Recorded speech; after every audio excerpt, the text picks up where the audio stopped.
Vážení a milí diváci a posluchači, vítám vás u dalšího dílu Soulcastu.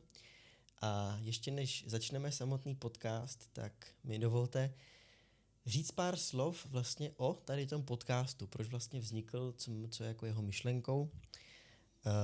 Já už delší dobu sám poslouchám různé podcasty a pomáhají mi jako ve spoustě rovinách. A tak jsem přirozeně došel k myšlence, že když sám jsem konzumentem těch podcastů, tak by bylo taky hezký nějakou hodnotu vracet zpátky do toho pole té hodnoty, těch informací. No a tak mě napadl formát podcastu a zároveň přemýšlel jsem nad tím, co by mohlo jakoby zlepšit tu hodnotu nebo přinést nějakou další hodnotu. A zjistil jsem, že je spousta lidí, kteří třeba už něco dokázali nebo v něčem jsou dobří, mají pro něco vášeň, ale nejsou tak známí. Na základě toho vlastně vznikla i myšlenka známá témata s neznámými lidmi. A toť vlastně, tahle celý vlastně podcast vznikl. Takže teď už se můžeme tady pustit do našeho dílu s naším hostem. Já jsem moc rád, že moje pozvání přijal můj kamarád Artem. Ahoj. Ahoj. Dneska se budeme věnovat astrologii a hvězdám a vztahům a vlastně jak to celý dohromady vlastně souvisí. Takže já to, jak já říkám, vykopnu první otázkou. Co vlastně tě k astrologii přivedlo? Co byl nějaký jakoby zlom, že jsi řekl, to je hezký, tomu chci dát něco se o tom dozvědět víc. Tak ještě jednou ahoj a děkuji moc za pozvání. Jsem rád, že takhle můžu sdílet nějaké svoje zkušenosti nebo se podělit o tu astrologii. A co se týče toho mýho prvního styku, když se na to vždycky zkouším nějak vzpomenout, tak asi nemůžu říct nějaký konkrétní bod, kde jsem si řekl, tak a teď chci být astrologem. Ve skutečnosti jsem se asi nikdy jako astrolog jako nepředstavoval. Možná někde jako psycholog nebo možná nějaký jako psychoterapeut. Táhlo mě to k těm hlubinám lidské duše, jestli to tak můžeme říct, ale nikdy jsem neuvažoval o astrologii, takže vlastně v určitým okamžikem to pro mě byl takový objev, že aha, tak to vypadá zajímavý než psychologie, to vypadá zajímavý pro mě teda osobně než nějaká psychoterapie. Já se pustím do astrologie, takže bylo to nějak jako takhle, jak říkáme, spontánně, ale asi to bylo na základě toho, že jsem hledal nějaký nástroj, který by umožňoval se hlouběji podívat do vnitřku toho člověka, jo, jak vlastně funguje člověk, jak přijímá třeba rozhodnutí a jak vlastně funguje život, když to vezmeme trošku jako filozoficky, tak v té astrologii jsem toho našel jako hodně velkou hloubku a takovej ten zájem na jednu stranu o toho člověka, na druhou stranu o to, jak to tady funguje v tomhle světě, tak se to nějak spojilo dohromady. A když jsem zjistil, že to není jenom nějaká jako ezoterika, ale něco hlubšího, o čem si možná potom za chvilku ještě promluvíme víc, tak když mi to takhle jako nějak docvaklo, tak jsem se do toho vlastně pustil. Hustý. Ty jsi zmínil psychologii, že tě dřív zajímala psychologie. Vnímáš tam nějaké propojení jako té psychologie a samotné astrologie? Určitě. Já si myslím, že vždycky to je o tom přístupu nebo o tom člověku, který může být například astrologem. Té psychologie tam může být opravdu hodně, nebo jí tam může být minimum, ale jelikož se bavíme o lidech nebo bavíme se s lidma, tak si myslím, že ta psychologie tam určitě nějakou důležitou složku hraje. Okay. Já třeba taky vnímám u spousty lidí, že jako samotnou astrologii nebo hvězdy, horoskop, tady ty věci berou trošku ezo, jakože to je něco nadpřirozeného, že vlastně se to nějak úplně nedá uchopit. Jak to vnímáš ty? Je to něco, jako na co se dá trošku spolehnout nebo o co se dá opřít při nějakým rozhodování nebo výběru? Nebo je to čistě jako ezo a pojďme se tady bavit o vesmíru?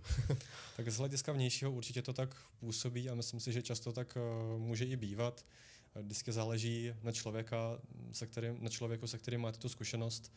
V rámci té astrologie někdo u toho může mít nějakou křišťálovou kouli nebo nějaké jako věci kolem, co do toho možná úplně nepatří, takže určitě tam nějaká tato složka je nebo může být, ale zároveň například já osobně to rozhodně používám jako nějaký každodenní instrument při svých rozhodnutích, když mám například týden a plánuju si týden, tak minimálně se koukám, v jaký den se mi něco spíš povede nebo nepovede a podle toho se zařizuju jakoby svůj kalendář. Jo? Takže to je taková asi jedna z nejpraktičtějších aplikací, kterou můžeme opravdu využívat každodenně.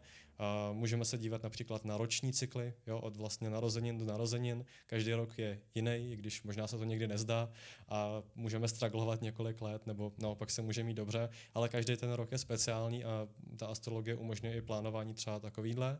Ale pak určitě, když se vrátíme trošku k té psychologii, tak já to tak vnímám, že možná není to úplně objektivní, je to čistě můj pohled, ale přijde mi, že ten psycholog se k tomu člověku musí vždycky jako dlouho prokousávat, jo, než opravdu zjistí, proč toho člověka to dělá smutným, jo, nebo proč ten člověk trpí nějakým způsobem, tak ten psycholog se někdy, když má asi štěstí, tak za jednu tu sekci, za jednu tu konzultaci, někde možná za několik, možná se nějak jakoby tak subjektivně k tomu prokouše, ale ten horoskop, když s tím jako člověk umí, nebo když ví, jak s tím pracovat, tak minimálně v teorii, ale ve skutečnosti i v praxi, tak tady to prokousávání může umožnit v podstatě za 5 minut, kdy my všechny ty příčiny, proč se člověk nějakým způsobem chová, nebo proč přijímá nějaká řešení, tak my vidíme vlastně na první pohled z polohy těch planet.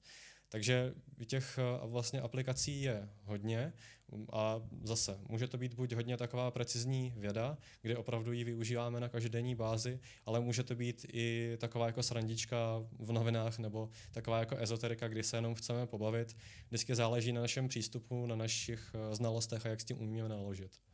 Jak rozlišit jakoby tu validitu toho dotyčného, když třeba někdo je právě astrolog, tak buď má jako něco načtený, pár prostě stránek knihy, anebo reálně opravdu v těch hvězdách, tak jak se říká, prostě může číst. Tak co vlastně dává tu validitu, podle čeho se pozná, že ten dotyčný je dobrý astrolog?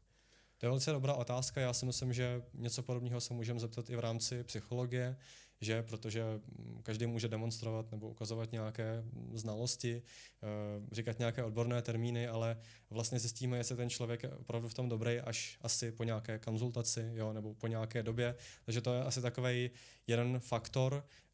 U té astrologie to může být takový, řekněme, více bolestivý, kdy pokud potkáme nějakého, řekněme, nepoctivého astrologa a řekne nám, že třeba za půl roku zemřeme, jo, nebo takovýhle jako hlouposti, tak to je takový docela intenzivní, ale je to rozhodně teda jeden způsob, jak přijít na toho jako dobrýho astrologa. Myslím si, že ale takovej lepší způsob je minimálně zeptat se, kde se učil, jestli má nějakou školu, jestli v rámci teda té východní nebo védské astrologie se vždy ptáme, jestli patří do nějaké tradice, protože ta východní astrologie je taková víc jako tradiční. Takže stejně jako kdybychom od psychologa čekali minimálně nějakého bakaláře, jo, nebo možná magistra a tak dále, prostě nějaké osvědčení o tom, že s těma lidma pracoval nebo že to jako studoval, tak v podstatě od astrologa bychom měli ve skutečnosti čekat něco podobného. Mm-hmm. Možná to nefunguje tak, že se ptáme těch astrologů, jestli teda někdo z diváků má zkušenosti, že hele, kde jsi studoval, kolik let, jo, máš praxe, máš nějaký diplom, tak jako možná to zní trochu divně, jo, se na to ptát astrologa, ale myslím si, že to je docela podstatná věc, kterou bychom aspoň se měli pokusit zjistit, pokud to bereme jako trochu vážně. Samozřejmě pokud je to pro nás takový jako pobavení, tak možná asi na tom nezáleží. Myslím si, že i každý i začínající astrolog může říct něco zajímavého o tom člověku, protože to tam nějak sedne, jo, nějak to bude fungovat, ale když máme nějaké hlubší, vážnější životní otázky a chceme opravdu to využít jako nějaký jako maják, jo, v tom životě, kam bychom se měli vydat, jaké rozhodnutí je pro nás lepší, tak tam už bych si jako dal záležet, jestli ten člověk, který ho chci oslovovat, jestli v tom má nějakou zkušenost a jestli nám může dát nějakou dobrou radu, anebo jestli jenom začíná a jenom se tím jako trochu baví. No. OK. Ty jsi tam zmínil právě jako védskou astrologii a západní astrologii. Kterou ty jako astrologii se zabýváš, jestli tou védskou nebo západní? A jaký tam vidíš rozdíl? Protože třeba já, když jsem si dřív dělal taky jako svůj horoskop jako životní, tak jsem najednou podle védského horoskopu měl jiný znamení, než se běžně prezentuju, že jsem vodnář. Že jo? Tak tam určitě jsou rozdíly, tak jaký a třeba podle čeho se jako co je to směrodatný, nebo co je to správný, jestli obojí, nebo jak vlastně bys to řekl? Já si myslím, že asi nezáleží na tom, jakou tu astrologii člověk dělá nebo jakýmu směru se věnuje, pokud to myslí vážně a pokud je v tom profesionál. Znám spoustu západních astrologů, kteří dělají pěkné předpovědi, který velice dobře rozebírají horoskopy svými metodami a všechno jim funguje, dokonce píšou nějaké jako zajímavé knihy. Ale zároveň znám i hodně védských nebo východních astrologů, kteří dosahují těch samých, možná nejlepších někdy výsledků. Takže tady asi jako u každé disciplíny, která za sebou něco má, tak pokud tím člověk žije, pokud tam má hodně zkušeností, hodně poznání, tak v tom může být dobrý. Takže z tohohle hlediska, jestli je něco lepšího, já samozřejmě považuji tu východní za lepší v určitém smyslu, proto se jí teda jako věnuju. Je to jako můj čistě osobní pohled, ale ten point je, že fungují jako velice dobře obě. A pak případně i ta čínská klidně, nebo nějaký ty další, které můžou být, tak můžou fungovat taky velice pěkně. A co se týče těch rozdílů, tak máme tam nějakou řadu technických rozdílů a máme nějakou řadu praktických rozdílů. Když se bavíme o těch technických, tak jenom pro příklad, abychom věděli, o co se jedná. Jeden z takových klasických rozdílů je, že v západní a ve východní nebo védské astrologii je vlastně rozdíl mezi tím, kde se nacházejí planety. To je možná něco, co si objevil ty, když se zkoukal, dejme tomu v nějakém programu, jo, nebo v západním, na co jsi zvyklý, a pak si navštívil mě nebo nějakého jiného astrologa, kdo se zabývá tou védskou a tam to bylo jinak, tak to je vlastně ten hlavní rozdíl, co i pro neodborníka tak bude hned jako zjevný. Jo, že tady jsem byl ten vodnář, jo, a tady jsem najednou nějaký štír, jo, nebo ryba, nebo prostě něco jiného. Tak to je vlastně ten první je vlastně základní rozdíl.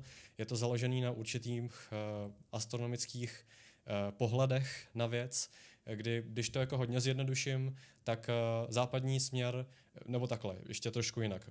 Když se vlastně řekneme, s čím pracuje astrologie, tak to je s nebem, jo, nebo s tím prostorem vlastně kolem Země. A otázka je, že když máme těch 360 stupňů, nebo ten kruh kolem Země, tak otázka je, kde je ten startovní bod, jo, kde ten kruh vlastně začneme. To je vlastně ten nejdůležitější rozdíl mezi tady těma dvěma směry, kdy západní astrologie říká, že ten kruh, začátek toho kruhu bychom měli bazírovat na tom, kde dochází k nějakým klíčovým zastávkám Slunce. A to jsou vlastně rovnodennosti a pak jsou ty druhý, v češtině se jim říká slunovrat? Ano, slunovraty a rovnodennosti. Takže to jsou vlastně 4 takový vlastně klíčové body a v závislosti na tom, kde přesně v rámci toho nebe slunce se jakoby zastaví, kde začne ten slunovrat nebo ta rovnodennost, tak západní astrologie říká, že odtamtud bychom měli začínat vlastně počítání toho kruhu. Jo? Tam je to vlastně ten startovní bod. A tady ty slunovraty a rovnodennosti, tím, že ty hvězdy, i když se zdají, že se jako nehýbají, jo, že to nebe je jako statický, ve skutečnosti se hýbají, ale velice pomalu. Jo, když se podíváme, jak to nebe například nad Prahou, jo, nebo nad tou oblastí, kde je teďka Praha, jak vypadalo nebe, nebo jaká by nad námi byla hvězda, tak před 5000 lety bychom uviděli něco, co je teďka vlastně o 20 stupňů dál. Jo? A tím, že se ty hvězdy vlastně hýbou, ale ten startovní bod pro západní astrologii je Slunce, tak vzniká tam, jsou to stovky nebo tisíce let, tak vzniká tam vlastně rozdíl. Jo? Kdy jsme začínali počítat tady například od nějaký hvězdy, ta se posunula sem, ale to slunce třeba pořád začíná tady. Takže tam vzniká vlastně, říká se tomu precese odborně, ale tím vzniká vlastně ten rozdíl těch 23-25 stupňů, kdy ta védská to bere pořád od té hvězdy, která už se posunula jinam, ale je to startovní bod, je to hvězda nějakým způsobem důležitá, tak od té hvězdy védská astrologie říká, že bychom prostě měli počítat. A je jedno, jestli ta hvězda je teďka tady nebo tady, ale prostě budeme brát za startovní bod tuhle hvězdu. Ale západní říká ne, nám je jedno, kde jsou hvězdy, tady prostě slunce má ten slunovrat, tak budeme počítat odtud. A za 10 000 let to bude třeba vypadat takhle. Jo? Takže tam nebude rozdíl 25 stupňů, ale třeba jenom 60. Tak tam už to bude úplně jako hodně odlišný systém. Takže doufám, že jsem to moc neskomplikoval, ale to je asi takový jakoby základní rozdíl, technický řekněme. A to, co jsem myslel těmi praktickými, to už je spíš jakoby ten přístup. se kterými ta astrologie pracují. Kdy západní je víc založená na nějakých nových moderních objevech, jo. Západní hodně zkoumá nějaký komety, jo, Kronos a Lilith a já nevím, co všechno, já se v tom upřímně moc jako nevyznám, ale pořád se něco jako objevuje Neptun, Pluto, jo. Ale védská astrologie se víc přidržuje nějakých, řekněme, standardních prověřených časem postupů. Jo, tam se předpokládá se, že tam se to moc jako nebude rozšiřovat. Máme nějaký objem těch znalostí, ty by měly jako fungovat, s těma se máme naučit pracovat, ty nám vysvětlí ten učitel a když se s nimi naučíme pracovat, tak nám to jako dobře půjde. Ale západní spíš jde směrem, hele, tady jsme objevili Lilith, tak začneme pracovat s ní a za 50 let objevíme tady ještě někoho, tak začneme pracovat s ním. Jo, je to, možná to trošku zase jako zjednodušuju, nebo doufám, že neurážím nějaký západní astrologii, ale je tam vlastně ten rozdíl v tom přístupu, kdy ten západní je takový jakoby imperativní, myslím, že se tomu říká, že pořád zkoumáme, pořád hledáme jako nějaký přesnější výpočty, přesnější efemeridy, jo, nějaký a tak dále, ale ta vědecká se opravdu zakládá na té tradici a na tom předpokladu, že když to prostě přišlo, řekněme, z výše, tak to by mělo nějakým způsobem fungovat. Nevymysleli jsme si to, jo, tak by to prostě mělo fungovat. Takhle jako hodně asi ve zkratce. No. OK. Jakou roli v tom hraje měsíc jako planeta? Protože že jo, máme v roce 12 měsíců a každý měsíc je v nějakém znamení, tak jakou roli měsíc v tom hraje? Myslíš jako měsíc jako planetu vyloženě? Ano. Měsíc stejně vlastně jako z hlediska védské astrologie 8 planet. My vlastně v védské astrologii máme 9 planet, měsíc teda je tou 9. V západní astrologii máme základních 7 plus Uran, Neptun, Pluto, když je tam započítáváme.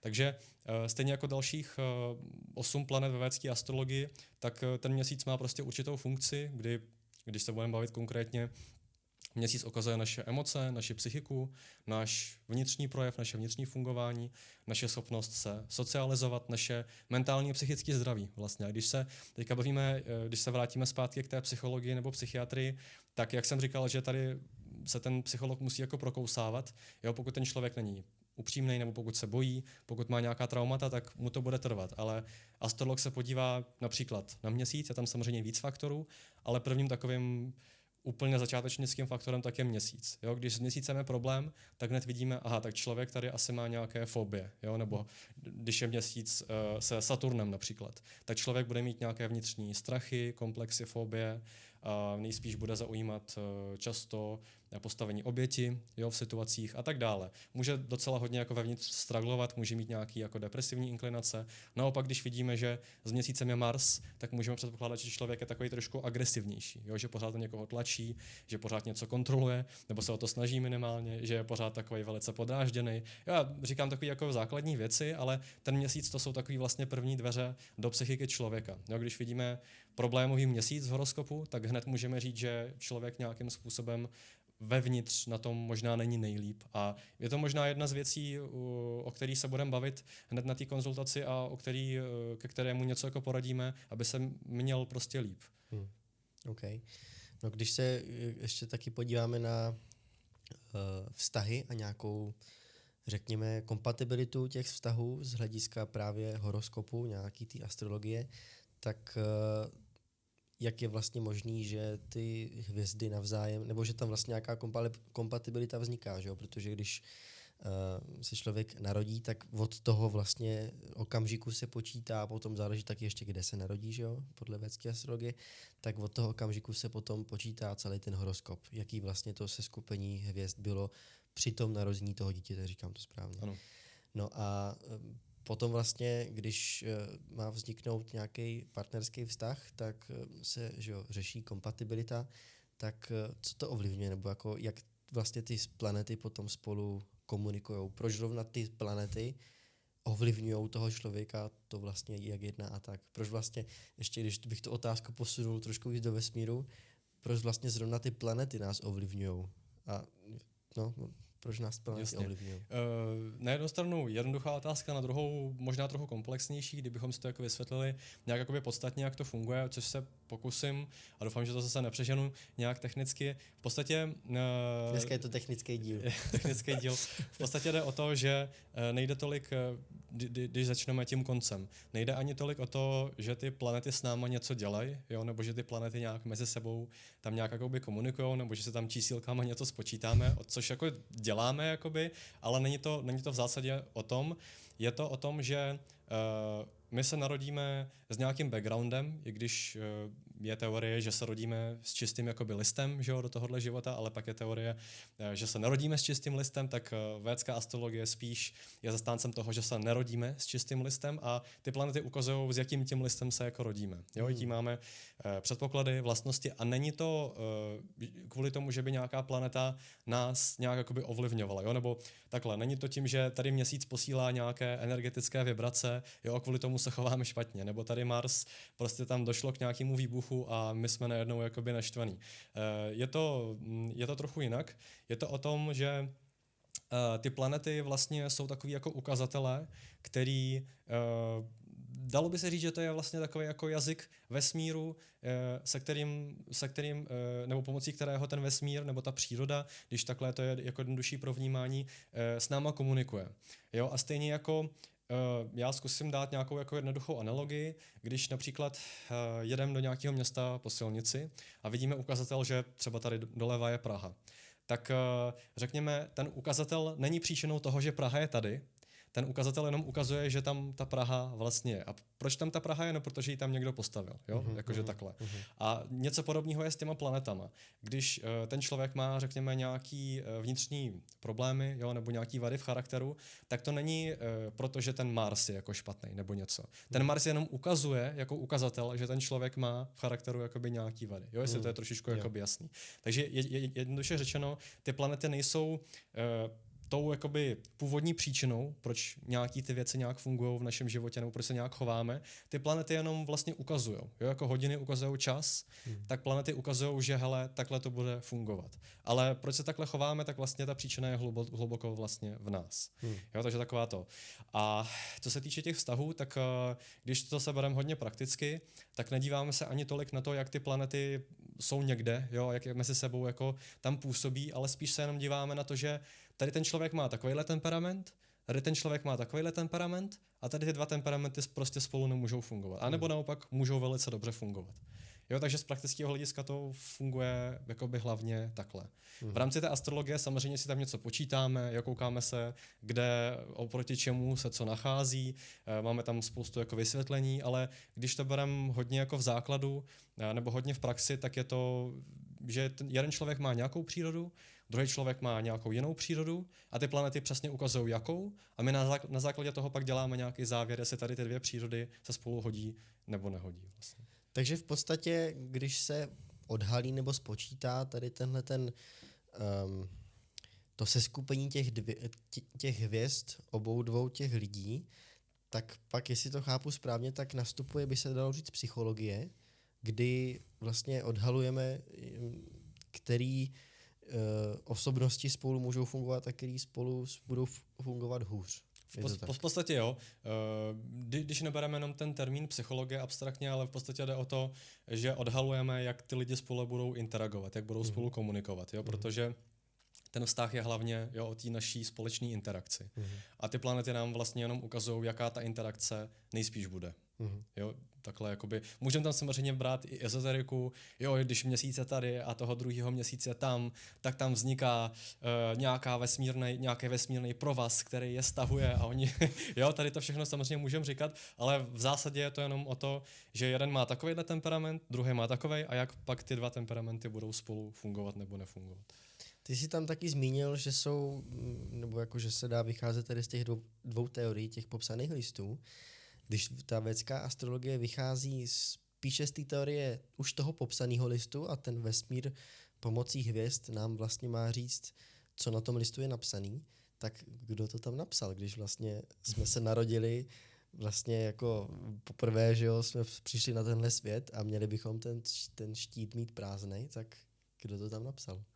Tady už přecházíme trošku do úrovně vlastně filozofie, jo, kdy rozebíráme určitý životní pohled na věc a na fungování vesmíru. A to si myslím, že může být jeden z takových taky důležitých zásadních rozdílů védské a západní astrologie, kdy západní astrologie jak já to teda vnímám, se spíše přidržuje toho západního pohledu, že žijeme jenom jednou, jo, a že před životem nebo před narozením nic není a po smrti nic není. A v podstatě tam to opravdu tak jako filozoficky moc nedává smysl. Jo? Jak ty planety můžou něco ukazovat nebo prostě jak to může vůbec fungovat, tak myslím si, že západní astrologie, pokud nedopouští tu druhou verzi, tak na to úplně jako nemá odpověď. Jo? Tam možná je to opravdu vnímáno jako nějaká náhoda, jo, čísel nebo nějaká náhoda prostě planet, který se někde nacházely. To je prostě asi stejný, když já nevím, jaký bych dal příklad. Teďka možná trošku nevhodný, ale když řekněme, hrajeme nějaký kasíno, jo, a najednou, když proletí, já nevím, motýl nebo moucha, tak vsadíme, já nevím, na 20 nějakou červenou, jo, a řekneme si, tyjo, tak vždycky, když bude letět moucha, tak teďka bude na 20, jo, takže možná trošku v rámci toho západního vnímání ta astrologie může být takový jako kasíno trošku, jo, že když někdy si vsadím a ono to opravdu funguje, tyjo, tak to je hustý, a někdy to jako nefunguje, jo, tak tam není zatím nějaký jako racionální vysvětlení. Na druhou stranu ta védská astrologie by měla v první řadě se zakládat na té védské filozofii. Jo? To znamená, když to řeknu ve zkratce, tak podle té védské filozofie, tak tohle není náš první život a vlastně všechno, co vidíme v tom horoskopu, tak jsou vlastně jenom výsledky toho, jak jsme fungovali v minulém životě. Jo? A tam zatím je docela jako hluboká filozofie, kdy když studujeme vlastně tu astrologii, tak může mít tendenci to všechno schazovat na ty planety. Jo? Já vím, že jsem špatný, jo? Nebo já vím, že tady dělám něco hodně špatného, ale to jsou ty planety. Jo? Já s tím jako nemám nic společného, nemůžu se sebou nic dělat. A mohli bychom použít tady tu vlastně výmluvu, ale když si uvědomujeme, že já se tak chovám ne protože tam je někde ten Měsíc nebo Mars, ale protože já jsem se tak choval vlastně v minulosti a je to něco, co jsem si zažil a teďka v tom jenom pokračuju, tak pak už vlastně to můžu vidět jinak. Jo? Nebo taková častá otázka je, proč například s nějakýma dětma se dějou nějaký špatné věci. Jo? Když to dítě se teďka narodilo, ještě nic neudělalo, nikomu neublížilo, tak jak to, že tady prostě, já nevím, nemá nohu, jo? Nebo prostě nemá co jíst, tak vlastně ta klasická, řekněme, ateistická paradigma tak nedokáže na to nějak odpovědět. Jenom protože to dítě mělo smůlu, jo, nebo protože statisticky někdo to prostě musí odnést, jo, ale když se na to díváme z hlediska toho východního, z hlediska těch véd, tak každý ten člověk si vlastně dostane to, co si zaslouží, jo, a ten horoskop nám jenom ukazuje, co si ten člověk zaslouží, jo, když to jako bereme takhle. Vůbec tam nemusíme míchat ty planety, tu ezoteriku, jenom bereme ty planety jako hodiny nebo jako ukazatele. Jo, když ručička hodin malá je na 12, tak slunce je nahoře na obloze prostě v poledne.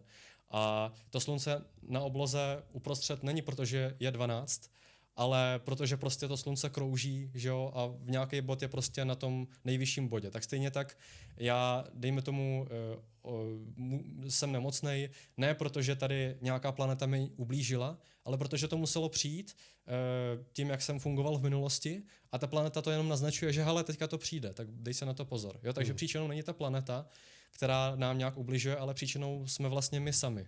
Jo? Takže když vlastně trošku se do toho pohroužíme i z hlediska tady toho filozofického, tak můžeme toho hodně o tom světu pochopit a můžeme tu astrologii využít nejenom jako nějaký výmluvný nebo fatalistický nástroj, že hele, tak prostě tady je Mars, tak já tady někoho zmlátím. Jo, ale můžeme to využít z toho hlediska, že Mars ukazuje, že já mám problémy s hněvem, tak bych nad tím měl zapracovat, abych problémy s hněvem neměl třeba v dalším životě, jo, nebo v rodinném životě, když mluvíme v rámci toho. Takže to je taková velice védská astrologie, zároveň i velice hluboká filozofie. Okay.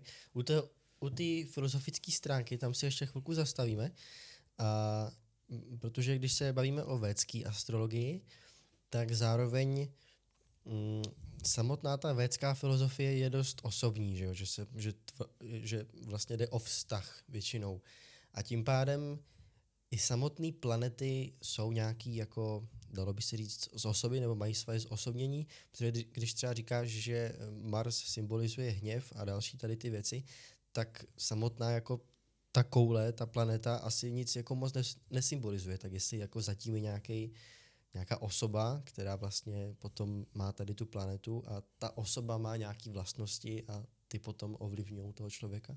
Určitě můžeme to vnímat takhle, nebo bylo by správné to vnímat takhle, ale zároveň dopouštím, že možná pro většinu diváků to nebude úplně jako přijatelný nebo přípustný. Jo, stělesňovat, tam se tomu říkalo nějak antropomorfismus, jo, nebo něco takového, jo, ze starověkého Řecka a podobně, tak není to jako úplně o tom, že bychom jenom zakládali vlastně jo, ten proces fungování astrologie jenom na tom, ale když už to chceme vnímat trošku osobní, jo, nebo když se do toho chceme trochu pohroužit a případně nějak i s těma energiemi zapracovat, tak určitě je tam vhodná ta úroveň, kde my ty planety vnímáme vlastně jako osobnosti. A samozřejmě my nevnímáme ty koule kamenný jako osobnosti, ale vlastně, já nevím, jak bych to ani popsal. Možná asi ty vyšší energie, co zatím stojí. Jo, protože i na naší Zemi prostě ty věci můžou mít různé projevy. Jo. Teďka přemýšlím o nějakém příkladu, když bereme nějaké, řekněme, jako neviditelné věci, jako elektřina nebo radioaktivita, tak my jako nevidíme, ale nějak se projevujou, ale pomocí nějakých přístrojů je můžeme jako zviditelnit.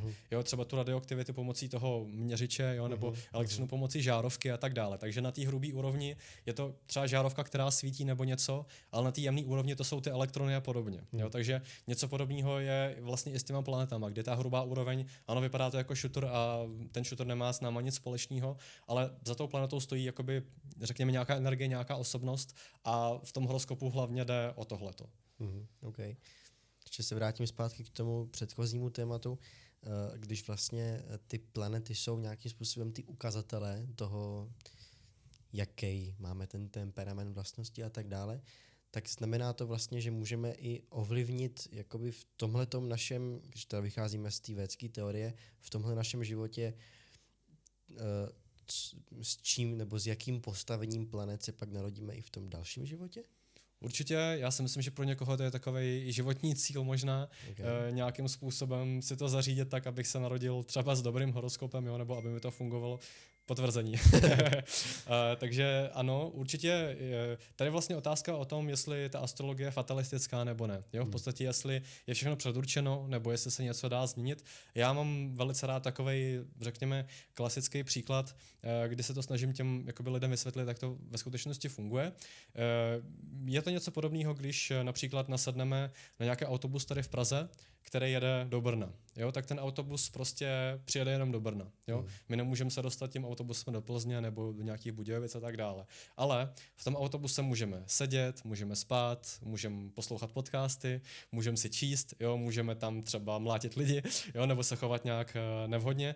A to, co budeme dělat v tom autobuse, tak to je jakoby naše svoboda volby. Ale ten autobus přijede určitě do Brna. Jo? Tam svoboda volby není. Tak něco podobného je vlastně v našem životě, kde je tam nějaká dráha, která je jako nastíněna zase ne těma planetama, ale tím, jak jsme fungovali, v minulosti, ty planety nám tu dráhu jenom ukazují. Ty planety jsou jako ten lístek, který kupujeme, že jedeme do Brna. Jo? Ale zase, ta dráha je určena tím, jak jsme fungovali, ale my v rámci toho, než se dostaneme vlastně od bodu zrození do bodu smrt, jo? Když to takhle jako nesentimentálně vlastně řekneme, to je ta naše jízda, jo? Tím autobusem, od bodu zrození do bodu smrt, tak mezi tady těmi dvěmi body máme nějaký prostor, kam se jako můžeme pohnout, něco si můžeme zlepšit, jo, něco si můžeme zhoršit.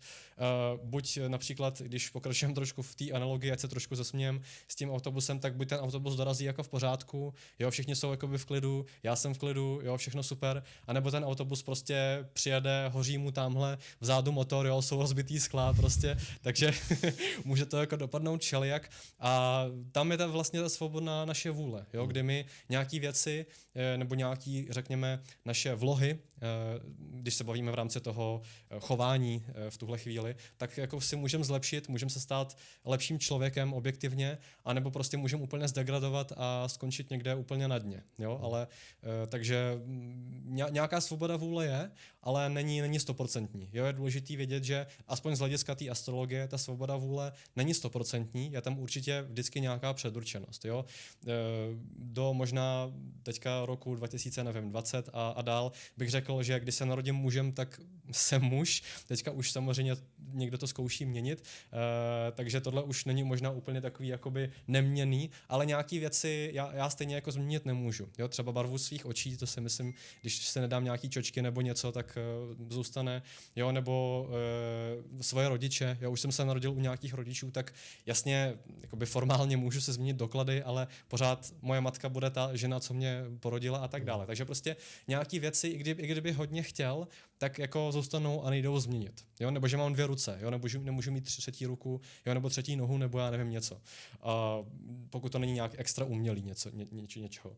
A v té astrologii to je podobný. Nějaké věci prostě bohužel nemůžeme změnit. Jo? S tím se musíme, řekněme, smířit, i když to možná nezní úplně tak jako dobře, jo? Protože my vždycky jako chceme všechno měnit, všechno si udělat po svým, jo? Chceme být pánem svého života, tak pokud se někdo přidržuje tohohle názoru, to je v pořádku, ale to možná neslyší rád teďka to, co říkám, ale nějaký věci naopak změnit jdou a docela hodně toho jde změnit a myslím si, že ten horoskop nám vlastně pomáhá pochopit nebo pomáhá prioritizovat, jo, co já můžu změnit a z tohohle hlediska jakoby do čeho dává smysl, dává tu energii, ten čas a tak dále, protože tam mám nějaký potenciál, nějakou perspektivu. A co změnit nemůžu, tak tam bych vůbec neměl plýtvat, jo, tím jakoby životem. Asi takhle bych to mohl jako jednoduše shrnout.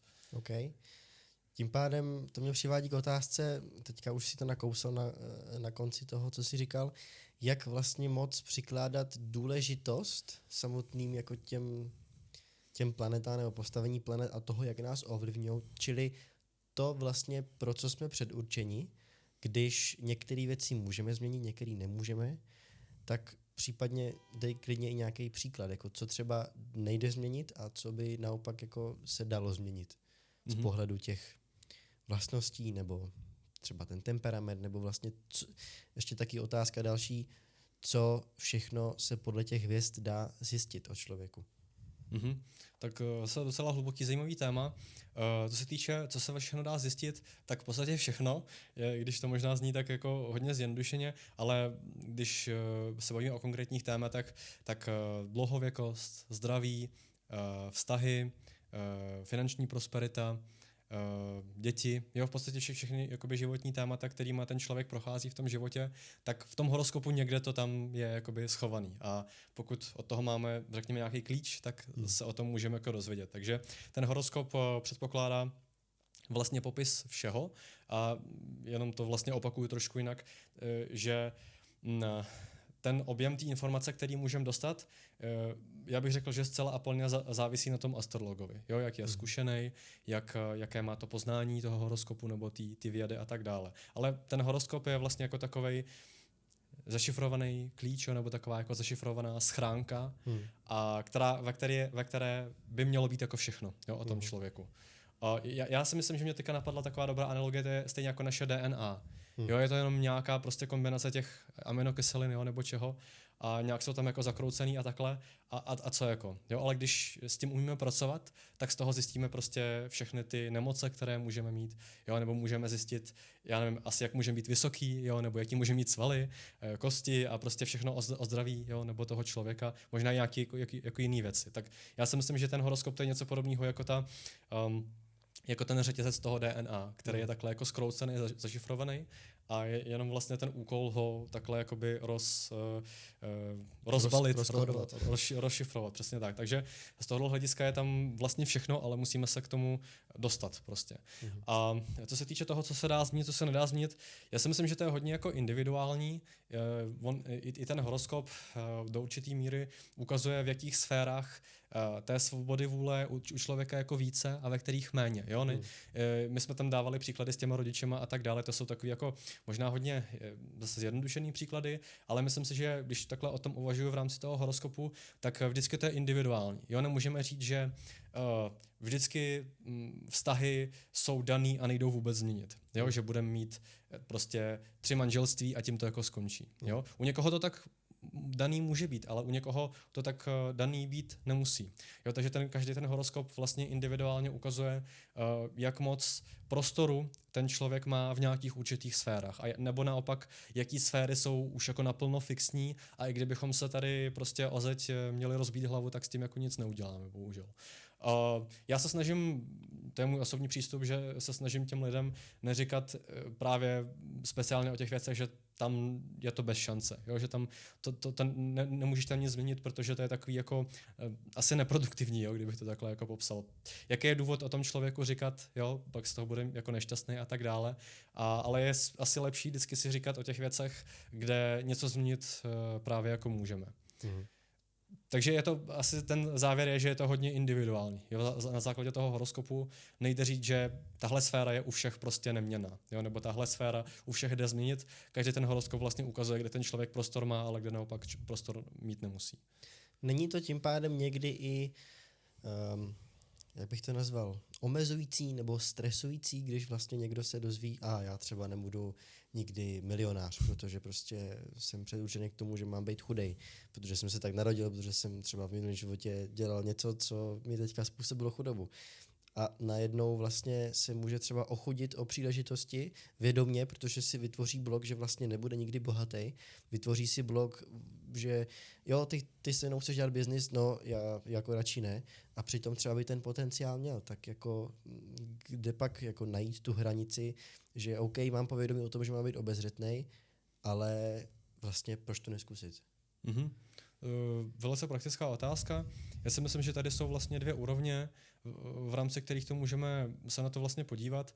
První úroveň je vlastně v rámci kompetencí toho, řekněme, samotného člověka, toho astrologa. Jo? Když ten člověk se schválně jakoby ptá na nějaké omezující otázky, což někdo jako dělá, jo? Že on sám sobě se nevěří, jo, a pořád si říká, že já jsem prostě takovej špatnej, neschopnej, jo, tady jsem odsouzený být celý život sám, bez partnera a ještě schválně se toho astrologa ptá, aby mu to jako potvrdil, tak pak samozřejmě to jako není moc dobrý, jo. Tam je vlastně určitá míra zodpovědnosti toho člověka, jestli jenom hledá někoho, dneska astrologa, zítra psychologa, jo, pozítří, já nevím, tady nějakýho numerologa, jenom aby mu potvrdili, že ano, já jsem budiž k ničemu, za nic nestojím a jenom tady musím skočit z mostu, tak si to jako najde, že jo, to potvrzení. Jasně. Ale takže to je ta kompetence toho člověka a na druhou stranu je tam kompetence toho astrologa, že za prvý, když takového člověka vidí, tak by mu neměl jako, jak se tomu říká, vlastně to potvrzovat, jo, ale měl by naopak nějak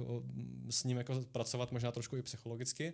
A to je jakoby jedna věc, ale i když ten člověk takovýhle otázky neklade a je nějak jakoby normální, tak taky ten astrolog by neměl vyloženě být takovým jako fatalistou, že jo, hele, tady prostě to vůbec nemá cenu, jo, ani to neskoušej. Já si myslím, že to není prostě ani vhodný, jo, řekněme z morálního hlediska, z nějakého etického hlediska. Ve skutečnosti to je vlastně jeden zajímavý další rozdíl, když jsme u tohohle tématu západní a východní astrologie, kdy ta západní v podstatě neklade prakticky žádný důraz na nějakou etickou stránku. Jo? Jenom tam máme, nebo já to tak aspoň vnímám, nebo ty zkušenosti, co jsem měl se západními astrologama, většinou to tak bylo. Máme tady nějaký planety, nějaký výpočty, jenom to tomu člověku řekneme a ať si s tím prostě dělá, co chce. Jo? Mě to jako to. Je to tady, takhle jsem to vypočítal, tak prostě takhle to je. Ale ta védská astrologie, minimálně ty klasické, řekněme, texty nebo učebnice, když to tak můžeme nazvat, kde ta astrologie je popsána, tak vždycky ty první kapitoly začínají z vlastností astrologa. Jo? Jak by se ten člověk měl chovat, jak by se neměl chovat, co může říkat, co nemůže říkat. Takže tohle je velice jako důležitý takový aspekt toho ideálního východního astrologa nebo védského astrologa, kdo není jenom nějaký jako konzultant, jo? Nebo není jenom prostě člověk, co luští horoskopy, ale je to v první řadě člověk, který se umí jako dobře chovat, nebo který umí vnímat ty lidi, jo, a chápe, co by měl říct a co by neměl říct. Takže to je vlastně první bod. A ten druhý bod, když pomineme tady tu eticko-psychologickou složku, když se bavíme jenom o tom tématu jako takovým, tak na jednu stranu ano, někdy se může zdát, že toho člověka někde v něčem jako omezíme, a to si myslím, že je hlavně riziko astrologa, který ještě není úplně špičkovej, tak tam, když jako něco řekne, tak to nemusí platit, ale když se bavíme o špičkovém astrologovi, což já neříkám, že já jsem, ale spíš jenom abstraktně takhle jako o tom přemýšlím, když se bavíme o špičkovém astrologovi, to znamená, že to je astrolog, který opravdu velice dobře chápe a vidí, jak funguje jakoby život toho člověka, tak ty věci, které mu poradí, do kterých by ten člověk neměl jít, tak to pro něj bude vlastně jenom plus. Jo? Například, když se zmiňoval ten biznis a tak dále, tak z hlediska astrologie, tak prostě řada lidí nebo řada horoskopů absolutně není pro ten biznis jako vhodná. Jo? A ten člověk to samozřejmě může zkusit, jo? Nějakým způsobem se o to pokusí, ale nakonec selže. Jo? Prostě takhle to v tom životě funguje, ne všichni se stávají jakoby milionářemi v biznisu. Někdo to prostě může zkoušet i 100krát a ani po 101. se mu to jako nepovede. Tak ten špičkový astrolog to právě umí rozlišit, že to je ten jakoby případ, jo, kdy to je člověk, který by ten biznis vůbec by se ho neměl dotýkat a on se může stát úspěšný klidně, i když bude pracovat jako nějaký, jak se tomu říká, zaměstnanec. Jo? Jemu to stačí a tam dosáhne svého nejlepšího úspěchu. A to, když tomuhle člověku poradí, nechoď do biznesu, tak jenom mu jako přilepší. Jo? Samozřejmě můžeme spoustu věcí jako namítat, jo, a tady Steva Jobsa tady vyhodili, jo, z toho prvního Apple a on toto, jo, takže máme tam jako spoustu příkladů, který jakoby tomu můžou protiřečit, ale ten vtipný bod je, že oni v tom horoskopu mají, že oni přes ty překážky se měli stát úspěšnými, jo? Takže v jejich případě to jako zafungovalo.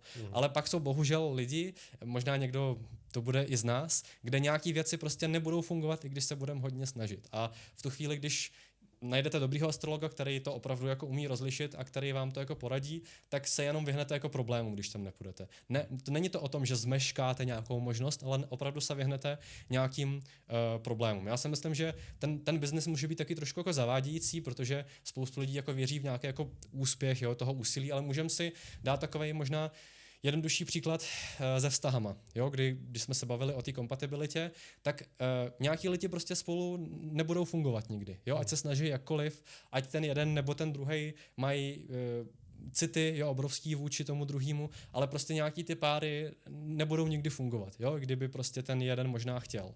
A když mi astrolog jakoby poradí, že ještě předtím samozřejmě, než ten vztah začne ideálně, že s tady tím to vůbec ani neskoušej, tak já tím, že to s ním neskusím, tak vlastně si ušetřím spoustu, řekněme, srdeční bolesti, jo, spoustu času, spoustu nějakých možná traumatických zkušeností a tak dále. Takže není to úplně jako jednoduchý téma, nebo o tom je jednoduchý o tom takhle jakoby mluvit, potom v té praxi už je to jakoby všelijaký a ne vždycky máme jako důvěru hlavně, jo, v první řadě k tomu člověku, k tomu astrologovi a tak dále, ale když se bavíme o nějakém ideálním scénáři, kde máme upřímného člověka a pak máme fakt hodně dobrýho astrologa, který má léta zkušeností a všechno jako super, tak v tom případě, když mu poradí tohle nedělej a ten člověk to neudělá, tak by mu to spíš mělo hodně pomoci, než ho okrást o nějakou příležitost. Jo, se to je jako jasný. Napadají mi tam teďka dvě věci, přemýšlím, kterou vykopnout dřív, ale asi tu, která mě napadla první, a to je, že vlastně teďka jsme to řešili z té negativní stránky, že nám může ta astrologie ukázat, co bychom neměli dělat, ale co třeba jako v opačném případě, když astrolog poradí, tady tohle to má jako potenciál, tady jako z tohohle něco může vzniknout a najednou vlastně to nevyjde, jo, že vlastně tam byl jenom ten potenciál, tak jako pak může člověk velice jednoduše i buď ztratit důvěru buď v toho astrologa, anebo v samotnou jako astrologii jako vědu, že si řekne tak jako je tam potenciál a já jsem teda pro to udělal všechno a ono to nevyšlo. Proč? To je taky zajímavá otázka. Tady zase mám dvě odpovědi. První je úplně jednoduchá, může být, že ten astrolog není dost kompetentní a třeba ten potenciál ocení tam, kde ve skutečnosti nebyl. Takže tam jednoduše může být chyba jenom na straně toho astrologa nebo jakýhokoliv experta. Já si myslím, že když vezmeme si předpověď počasí, jo, asi taková jako hodně klasická záležitost, kdy nám řeknou, že bude slunce o víkendu a ono nakonec není. Tak jo, takže prostě to se... Proto už neřeším předpověď počasí. No, jasně. Takže ale můžeme se bavit i o třeba, dobře, vezmeme trošičku takový možná senzitivnější téma předpovědi akcí, jo, jestli ta akcie nějaká vyroste, anebo jestli poklesne, tak jsou nějaký placený experti na Wall Street, jo, kteří dostávají možná $10,000 měsíčně a říkají, že ta akcie teďka vyroste. Jo, a ona nevyrostla, ale naopak poklesla. Takže to je něco jako podobného a to neznamená, že všichni experti už jsou jako špatní a že vůbec se to nedá jako předpovědět. Jo, někdo to dělá jako hodně dobře a úspěšně, ale může to znamenat, že jenom ten konkrétní člověk prostě to jako nezvládá. To je jako jedna věc. A druhá věc, Když se bavíme konkrétně o té astrologii, tak tam někdy, nebo často, já bych řekl, že ten potenciál nebo ten výsledek, ten řekněme dobrý výsledek, nemusí mít vždycky dobrý v tom kontextu, v jakém to vnímáme my. Jo? Že ten astrolog například poradí, hele, jo, dělej tohle, bude to pro tebe jako nějakým způsobem příznivý. A dejme tomu něco spojeného pracovně. Jo? Tady prostě dělají manažera, jo, nebo nějaký management a to bude pro tebe super. A my třeba děláme management, máme nějaký jako špatný plat, úplně si tím jako nejsme jistí a říkáme si, jo, tak to se jako děje. Jo? Tady mi prostě astrolog řekl, že máš dobrý Merkur, tak jdi do managementu, já tady dělám management a vůbec jako nevydělávám třeba tolik, kolik si představuju, ale třeba se neuvědomujeme, že díky tomu, že jsem tady začal management, tak jsem se dostal do jedné firmy, tam jsem se s někým seznámil a ten člověk mě potom třeba dostane do nějakého, já nevím, top korporátu, jo, a něco se pak vyvrbí. A nebo já tady začnu dělat management a tam najdu třeba svoji manželku, jo, nebo jako něco. Takže tam často, jelikož to je taková jako subtilnější věc, ten život jako takovej, tak někdy ta přízeň v uvozovkách, kterou my říkáme, nebo to něco, to dobrýho, tak není vždycky to, co ten člověk jako očekává. Samozřejmě pak už jde i o tu komunikaci, kdy ten člověk se může konkrétně zeptat, co je dobrý pro moje finance, jo, nebo co je dobrý tady pro můj osobnostní rozvoj. Tak tam už by to mělo být jako konkrétnější, ale stejně, jelikož já to asi takhle zjednodušeně vysvětlím následujícím způsobem, že my máme jenom 9 planet, jo, máme takových jakoby 9 kostek, jo, za kterými jako pracujeme a ve světě máme, já nevím, miliardu věcí, jo, kolem nás. A z hlediska astrologie my tady tu miliardu věcí musíme nějakým způsobem rozkategorizovat do těch 9 jako položek.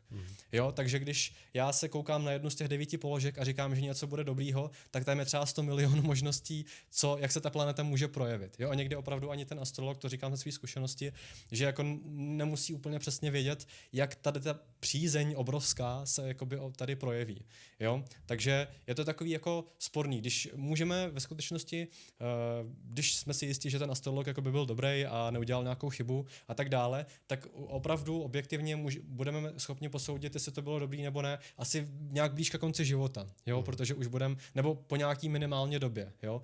Ne zítra, jo? Nebo ne za měsíc, kdy ještě jako nevím, co se děje, ale třeba za rok, za 2, nebo když dojde k nějaké velké události v té konkrétní sféře, tak pak si na to vzpomenu a řeknu si, tyjo, dobře, že jsem teďka šel do toho managementu, jo, díky tomu jsem teďka tady, jo, nebo hele, dobře, že jsem teďka nešel do tohohle vztahu, protože se z té ženské stala nějaká prostě zdrogovaná, jo, tohle. Takže vždycky jakoby po nějaký době to můžeme vlastně posoudit, jestli opravdu objektivně to byla dobrá rada nebo ne. Takže to je takový možná tip pro někoho, kdo se bude obracet za astrologií nebo nějaký možná i podobný jakoby experty, že nesuďte o tom výsledku nějak jako rychle. Jo? Nějaký věci prostě z hlediska toho života chtějí čas a jenom až po nějakém čase tak budeme být schopni nebo budeme schopni posoudit, jestli to bylo dobrý nebo ne.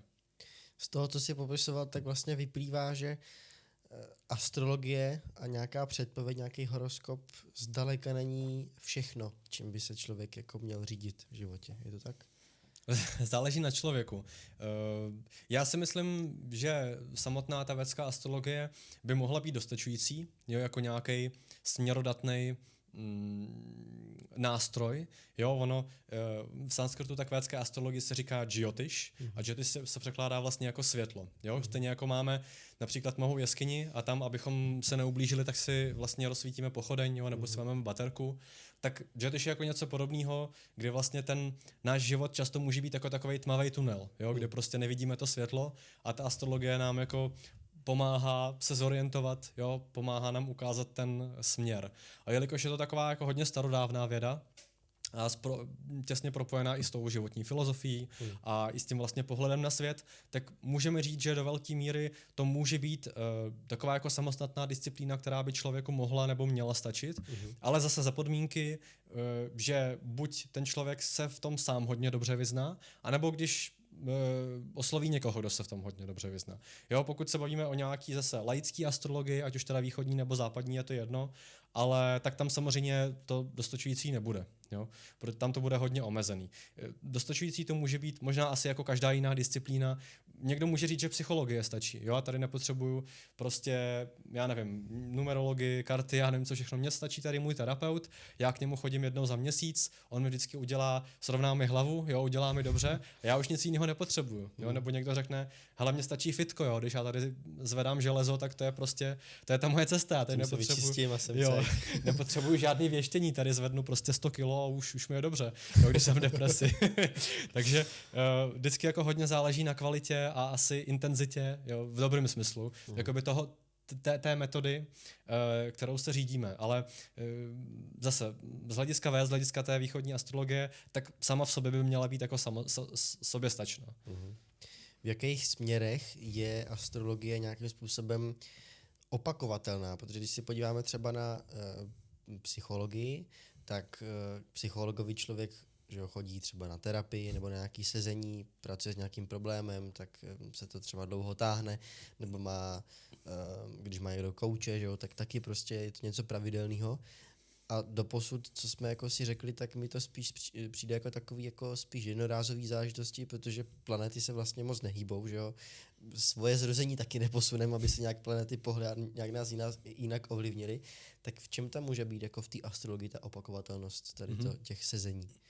Určitě je tam velký prostor pro tu jednorázovost, kdy se poprvé vždycky seznámíme s tím horoskopem, jo, uslyšíme tam ty svoje vlohy a ty dobrý špatné vlastnosti a tu svoji životní misi a tady to všechno, tak z tohohle hlediska to může být určitě jednorázový, ale je tam ve skutečnosti velký prostor i tu opakovatelnost, kdy například jedno klasické použití by bylo například ty roční horoskopy, jo, nebo když každý rok na svý narozeniny, tak si uděláme roční horoskop a zjistíme, co nás čeká, jo, nejbližší rok, na čem bychom se měli soustředit, co bychom měli třeba vypustit a vůbec se tomu nevěnovat. Takže to je jedna jakoby věc. Druhá věc, jak jsme se bavili na začátku, můžeme používat, dalo by se říct, astrologický kalendář, jo, kde já osobně například každý týden dělám si pro sebe nebo i pro sledující na Instagramu a tak dále, dělám týdenní kalendáře nebo měsíční kalendáře, kde si tam říkáme, jaký dny jsou dobrý, jaký špatný, takže v tom je tam vlastně taky ta opakovatelnost. Případně opakovatelnost může být i v tom, že my jsme si hlavně bavili o tom horoskopu narození, ale existuje jakoby spousta technik a metodik a jedna z nich je například takzvaný horoskop otázky, jo, kdy my máme nějakou konkrétně situaci a my potřebujeme teďka přesně odpověď nebo radu v tady té situaci. A proto třeba děláme horoskop na tu konkrétní situaci, jo, a pak se koukáme, co jako v té situaci by bylo lepší dělat, by bylo lepší nedělat. Takže i v tom může být opakovatelnost, kdy ano, možná máme nějakou obecnou představu z hlediska horoskopu narození, že hele, tady, já nevím, tady těch 10 let nás čekají problémy v práci, jo, tak obecně o tom máme přehled. Ale když konkrétně řešíme tu situaci v tady té práci nebo v tady tom biznisu, tak tam nám právě může pomoct ten horoskop otázky a takhle vlastně můžeme, samozřejmě když tomu máme nějakou důvěru nebo když máme asi nějakou zkušenost, že nám to pomáhá, tak pak můžeme tu astrologii oslovovat i v tady těch, dalo by se říct, klíčových situací. Jo, neznamená to, je to asi důležitý pochopení pro ty jakoby lidi, co takhle budou ty astrologie oslovovat, že není to způsob přenést zodpovědnost na toho astrologa. Jo, vždycky bychom měli trošku k tomu přistupovat s nějakou jako rezervou, ale pokud tomu jako věříme, pokud nějakým způsobem jsme viděli, že to funguje, tak může to být jeden z aspektů, na které dáváme pozor nebo na které klademe důraz, když přijímáme to řešení.